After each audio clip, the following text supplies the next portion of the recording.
Welcome to flight training. I'm your instructor, Captain Molina, but you can just call me Jess. This session, we'll get started with some basic controls. Sound good? First things first, let's get familiar with your surroundings. Don't worry, I've got the stick while you get your bearings. Out your side windows, you can see we have great visibility over Sedona today.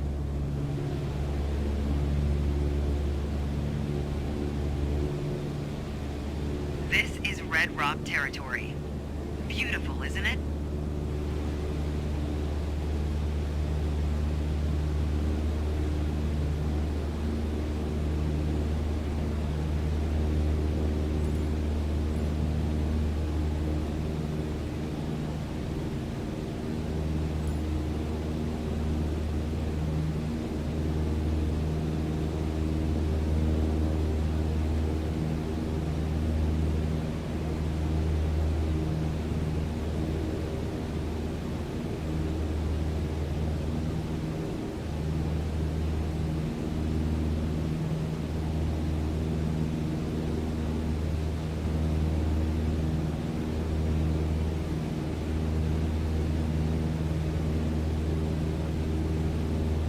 You can spot the Sedona Airport.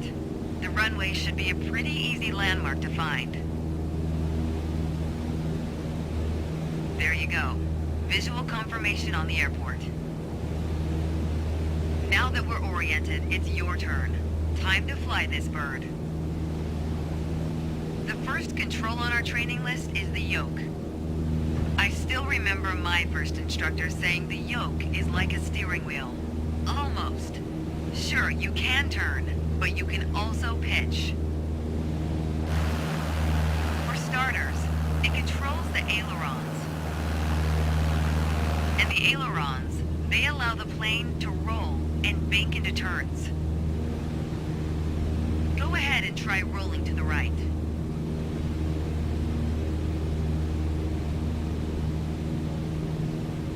Nice. Now let's see you level back out.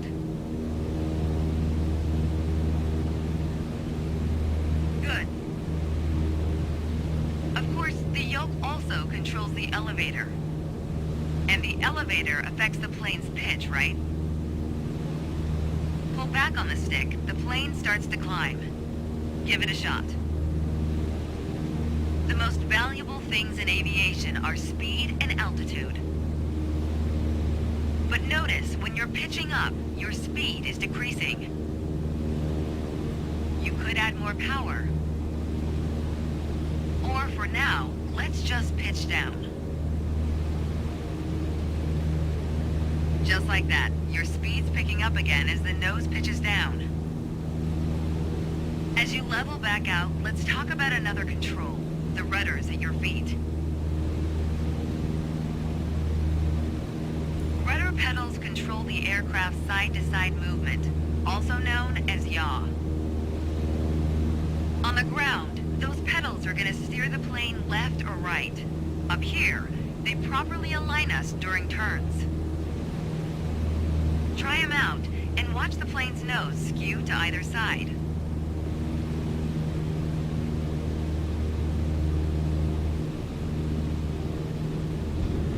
Simple enough, right? Before we go on, let's bring the plane back to straight-up flight. Make sure your dashboard is aligned 3 to 4 inches below the horizon for a cruise attitude.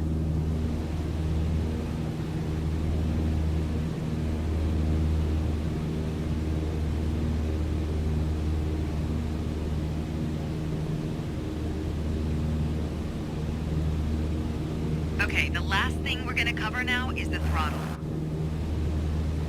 If you have the need for speed, then the throttle's for you. Full control over the power output of the engine. Let's see what happens when you cut all the power.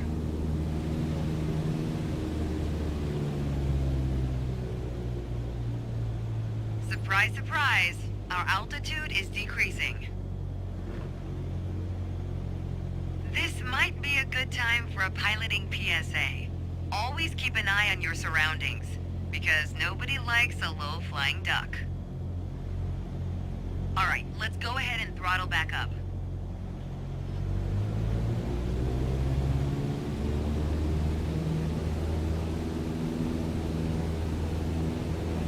There you go. Speed is increasing, and as long as we maintain the same attitude, our altitude will keep climbing too. You're really getting the hang of your controls. Before long, you won't even need a co-pilot. Until then, if you want help with the radio or checklists or simply flying the plane, I'll be here. You can pass me the controls when you're ready to finish your session, or keep flying. It is a great day after all.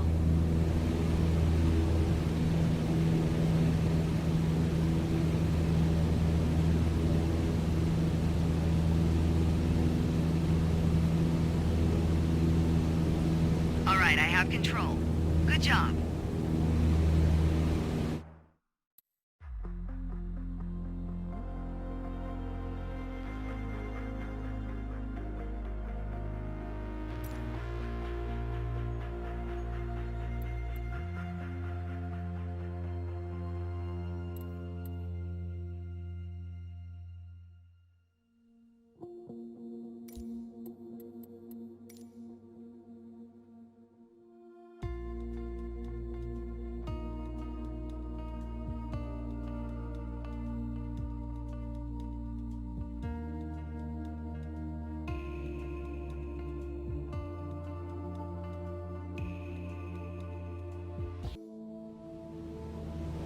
Today we're talking about attitudes of flight, how your plane is oriented relative to the horizon.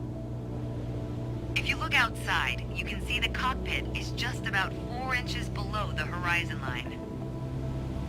We're flying straight with a decent rate of speed. This is the cruise attitude. Let's see how it reads on your instruments.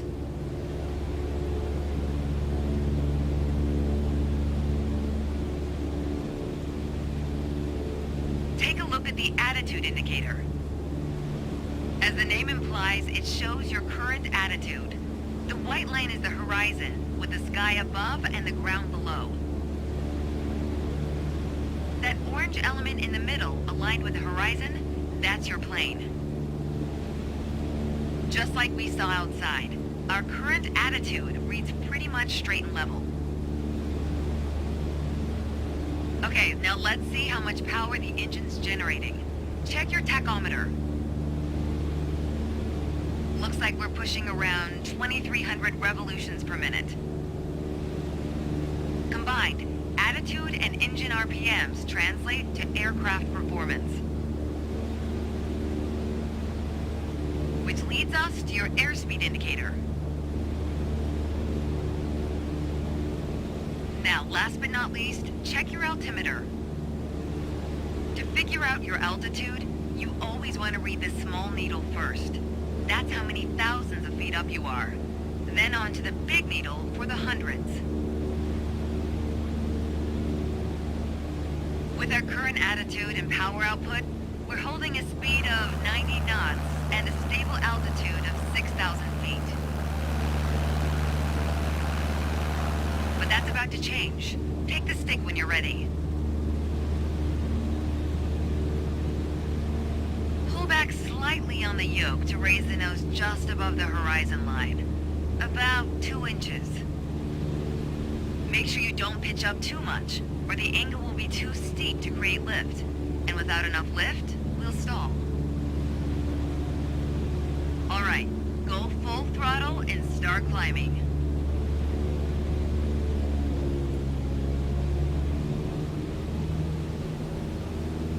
Welcome to the climb attitude.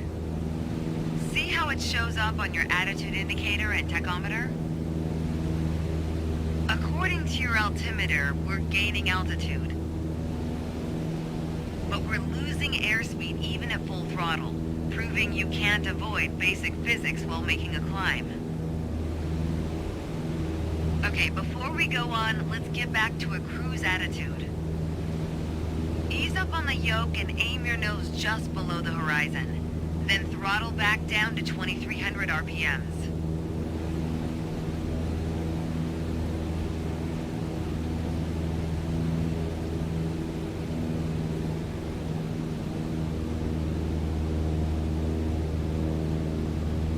Nice job.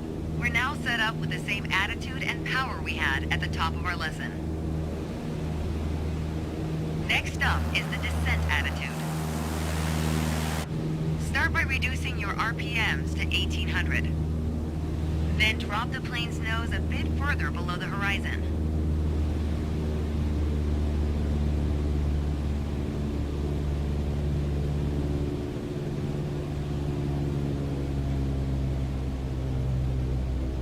As expected, with a nose-down attitude, our altitude is decreasing, while our speed is picking up.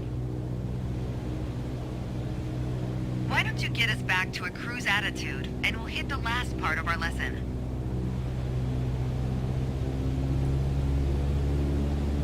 There we go. Now that we know how to cruise, climb, and descend, let's talk about the turn attitude. Gently pull the yoke left or right to start rolling the plane. If you take a look outside, you can see how our attitude's changed, but you can also check your instruments for the details.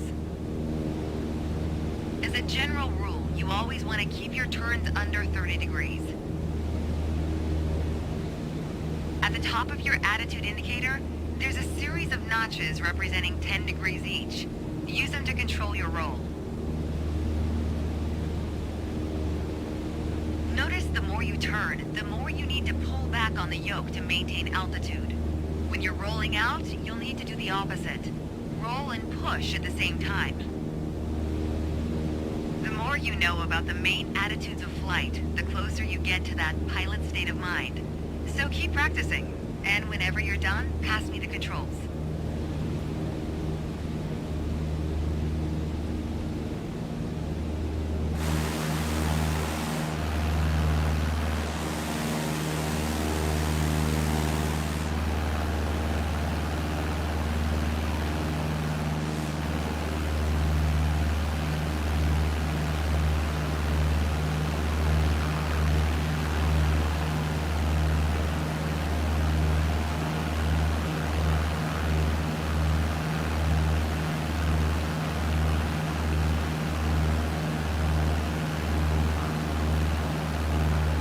I've got control now. Well done.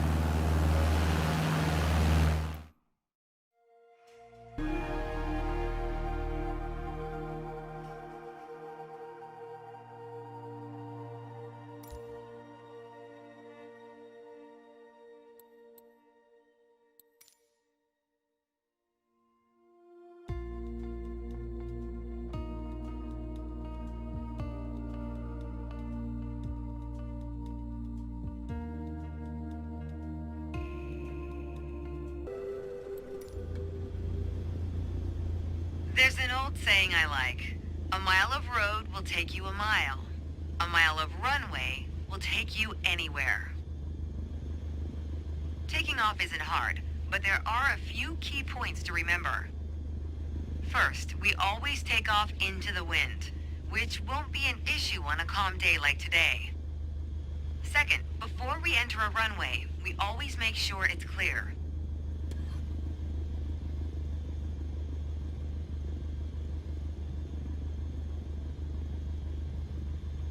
Everything looks good, no cross traffic. Go ahead and taxi into position. The rudder pedals should make steering the plane pretty easy.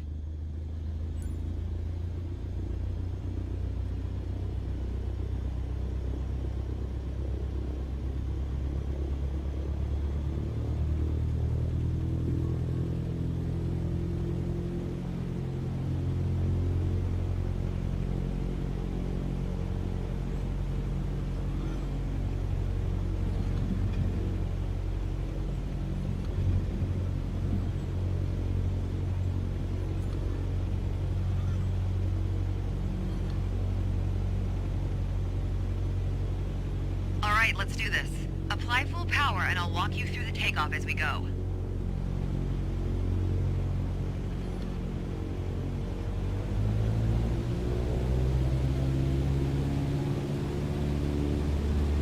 Use your rudders to stay on the center line and keep pushing power until you reach 55 knots.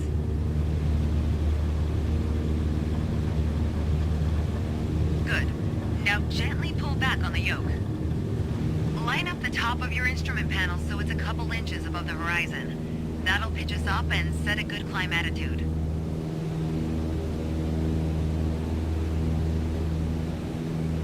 And we're airborne. Focus on flying straight. Use your rudders to keep the runway heading of 210 degrees. Maintain 75 knots, and we'll reach our target altitude of 5,500 feet in no time.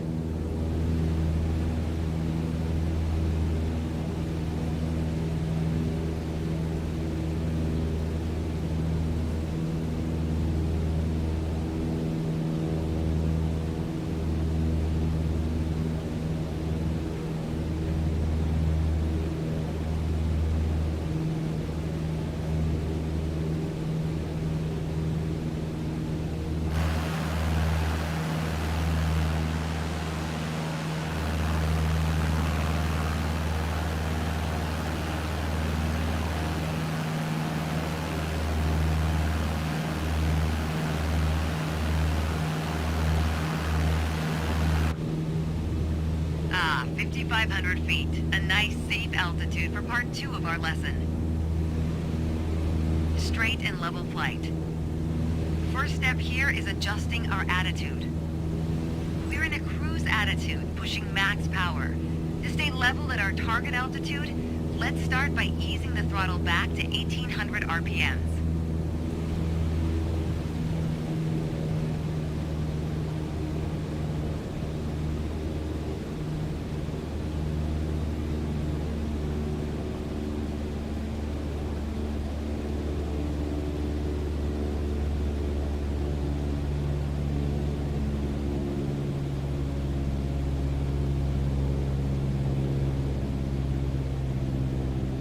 Probably noticed, to maintain altitude, you need to pitch the nose up.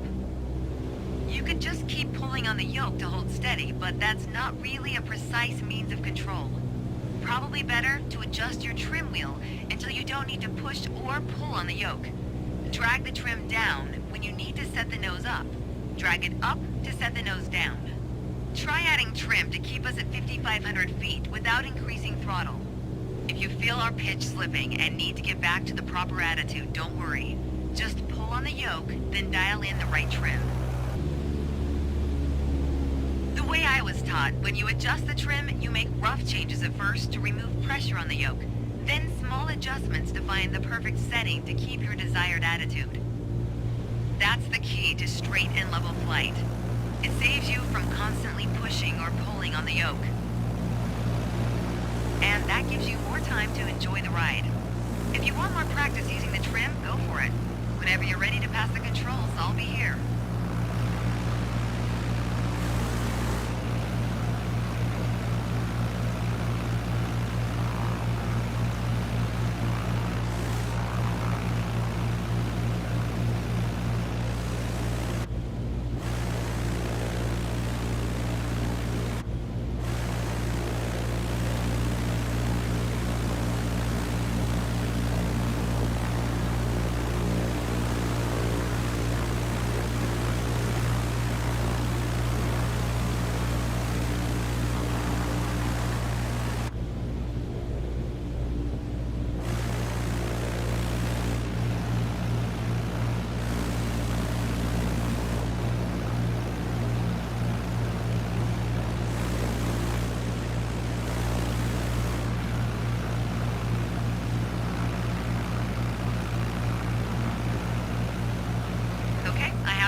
first instructor used to say the best part of flying is landing in one piece. The man was a terminal pessimist, but he wasn't wrong. Today, you're in charge of bringing us in for a safe landing. We've got clearance for a straight-in approach, so we don't have to complete the standard traffic pattern. And I've already set us up in landing configuration, at 65 knots with 10 degrees of flaps and idle power. We're on the glide slope now. Maintain speed around 65 knots. Change your pitch if you need to, and keep your aim point on the runway number. When you're targeting the runway number, you want to keep it steady in your sights. If it looks like the number's moving up in your windscreen, you're coming in low. You'll need to add a bit more throttle to get back on the slope. If it looks like the number's moving down in your windscreen, well, then you're too high. You'll need to add flaps to increase your rate of descent, but you'll also need to push forward and trim to change your attitude and maintain the same speed.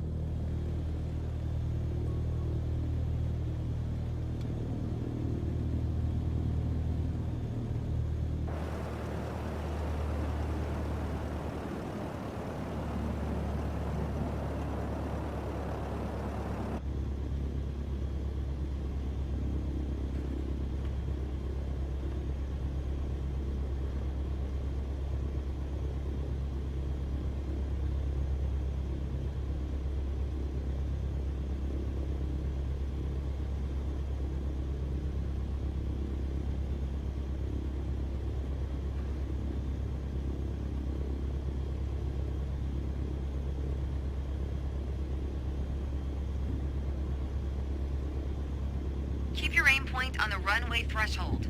When you're 10 feet above the runway, it's time to flare. Once we pass the threshold, shift your aim point to the end of the runway.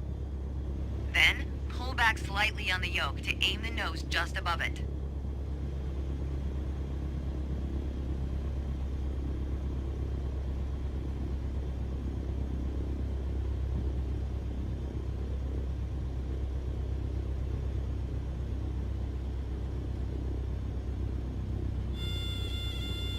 Okay, we're past the threshold. Start the flare. Keep pulling back slowly. Let the plane settle onto the runway. Don't push it down, but don't let it start climbing. Nice. Now apply the brakes to slow us down and bring the plane to a stop.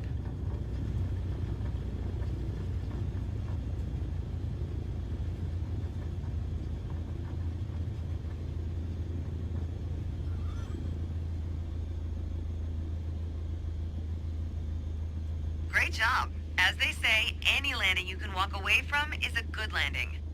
But if you can use the plane the next day, it's outstanding. Landings can be hard, even for seasoned pilots. Trust me, don't hesitate to practice. After all, that's what we're here for, right?